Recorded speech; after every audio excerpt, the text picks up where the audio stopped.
his political career goes. He just couldn't get over it, and even though a lot of those councillors who voted for it survived, you know, he just became a lightning rod for that thing, and people just couldn't go for it. Why did Talk of a Town, why was it canceled? CBC. I don't know. I think it's probably a ratings issue there. I know you think that powerful forces conspired against it, but if it was a real ratings winner, people loved it and then had a big audience, I think it'd still be on the air. We have no talk shows here in this province. No, that's right. I mean, we don't have a lot of things. I mean, really, we need all kinds of outlets for public debate and opinion, and we don't have it. We don't have it. It doesn't. Why? Why? New Brunswickers passive, or? No, it's you know, it's really the ownership issue. I mean, you have just such monolithic ownership of so much of the province's press. There just aren't that many opportunities for different opinions and points of view. I mean, that's just, you know, unfortunately, that's the way it is. Don't praise your boss too much there, but what would New Brunswick be without the CBC?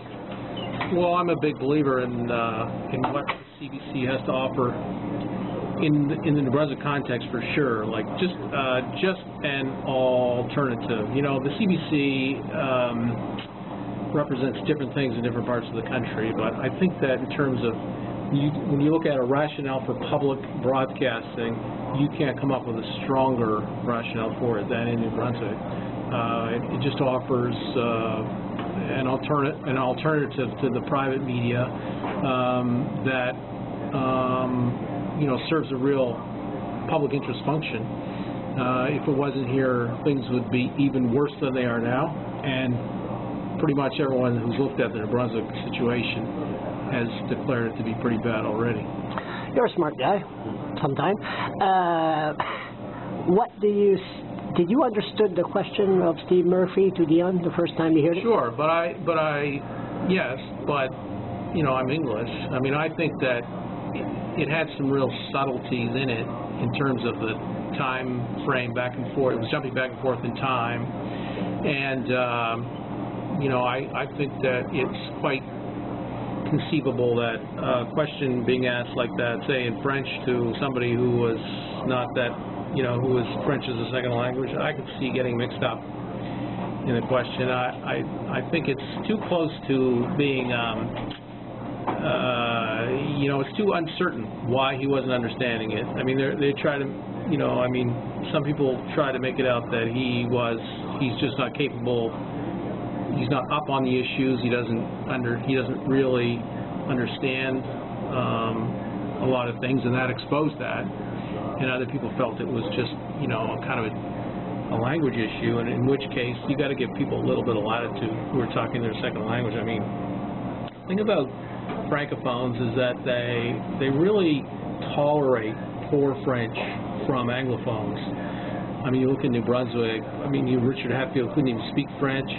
Sean Graham's French is very forced. Frank McKenna's was quite weak, but they put an effort in, and francophones appreciate that. And I don't think you would find them jumping on someone who struggled with a question like that the way that Dion got jumped on.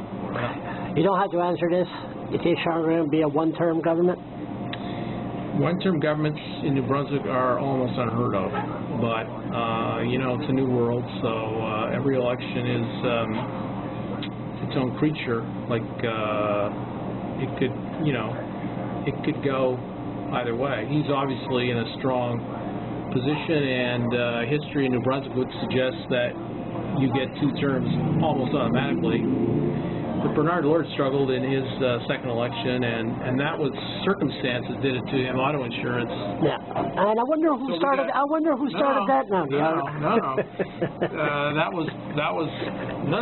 That happened absolutely on its own. And you know, the whole economic problems that everybody's into now, and you know, there's talk that maybe auto insurance will start going up again.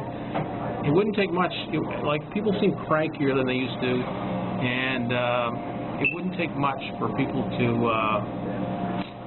you know, decide to go a different way. But I'm sure they're not counting it as a given that they'll win, and Allward has as much a chance to win as anybody. Last question. What do you see New Brunswick in 10 years from now? St. John especially. Well, I've lived in New Brunswick all my life except for a brief time when I went away to school, but it's just a great place to be. I mean, I'm not living in New Brunswick hoping that it'll be a new Fort McMurray or Calgary or Toronto. I just love New Brunswick the way it is. You got 2 kids, right? 2? 6. You got 6 kids? I've got 4 myself. You got 4 kids? Yeah, and my wife has 2 from a previous marriage, so that's 6 altogether. Are they going to be journalists? Let's see. I did have a daughter who wrote for the school newspaper at Dalhousie. Really? But no, so far not a whole lot of interest in journalism. They don't want to become urban employees? They have the sense that there's not a lot of money in it. So I think kids are all, there's a couple who've graduated from university, and a bunch of them are in university right now. And there's one, the youngest guy's in high school, just started high school. So you hope that New Brunswick 10 years from now will be good for those kids? It's a great place to live. Oh, it is. A super place to live. I mean, I'm not looking for everybody who lives here to be a millionaire or, as long as it continues as a great place to be, like where you can just as I always said, excuse me for 1 second, as I always said, New Brunswick, where else can the Irvings walk around at 2 o'clock in the morning in the South End without bodyguards, or Sean Graham going around with no bodyguards, and Charles LeBlanc could blog stories without being shot at, and Robert Jones could do investigative reporting without being shot at. I mean, it's a beautiful place. It's a great place to live. I mean, in those terms, and also, we don't have any of the big natural calamities that people have in a lot of places. The weather's actually almost perfect.